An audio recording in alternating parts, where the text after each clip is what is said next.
నమస్కారం. జగన్ బ్లాగ్స్కి పునఃస్వాగతం. ఈరోజు సుబ్రహ్మణ్య స్వామికి ఉన్న 6 పడి క్షేత్రాలలో 4వ క్షేత్రమైన పళని క్షేత్రాన్ని సందర్శిస్తున్నాం. రండి వెళదాం. సుబ్రహ్మణ్య స్వామికి ఉండే 6 ప్రఖ్యాత క్షేత్రాలలో పళని 4వది. ఈ క్షేత్రం తమిళనాడులోని దిండిగల్ జిల్లాలో ఉంది. ఇది మదురై నుండి 126 కిలోమీటర్ల దూరంలోను, కోయంబత్తూరు నుండి 130 కిలోమీటర్ల దూరంలోనూ ఉంది. ఇక్కడ స్వామివారిని దండాయుధపాణి అని అంటారు. ప్రఖ్యాతిగాంచిన మహామహిమాన్వితమైన ఈ దివ్యక్షేత్రం 7వ శతాబ్దంలో అప్పటి కేరళ రాజు అయిన చీమాన్ పెరుమాళ్ నిర్మించారని చెబుతారు. కొండ మీద ఉన్న ఈ దివ్యక్షేత్రాన్ని చేరుకునేందుకు 2 మార్గాలు ఉన్నాయి, నడక మార్గాలు. సీనియర్ సిటిజన్స్కి అయితే రోప్ కారు ద్వారా కానీ వించ్ ద్వారా కానీ మనము స్వామివారిని చూసేందుకు వెళ్ళవచ్చు. ఇకపోతే స్థల పురాణం గురించి తెలుసుకుందాం. హిందూ పురాణాల విశ్వాసం ప్రకారం నారద మహర్షి కైలాస పర్వతంలో ఉన్న శివునికి అమృతాన్ని కలిగి ఉన్న జ్ఞానఫలం ఇవ్వాలని సందర్శిస్తారు.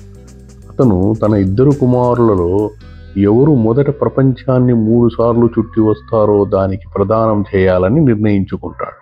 ఆ సవాలును స్వీకరించి మురుగన్ తన ఎత్తైన నెమలిపై ప్రపంచవ్యాప్తంగా తన ప్రయాణాన్ని ప్రారంభిస్తాడు.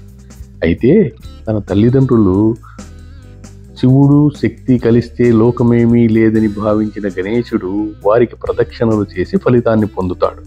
దాంతో మురుగన్కు కోపం వచ్చి బాల్యము నుండి పరిపక్వం చెందాలని భావిస్తాడు. అందుకే పళనిలో సన్యాసిగా ఉండాలని ఎంచుకుంటాడు.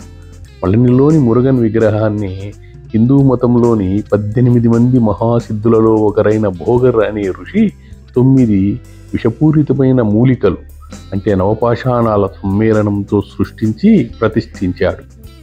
ఇక్కడ పూజలు ఉదయం 4:30 నుంచి రాత్రి 8 గంటల వరకు జరుగుతాయి.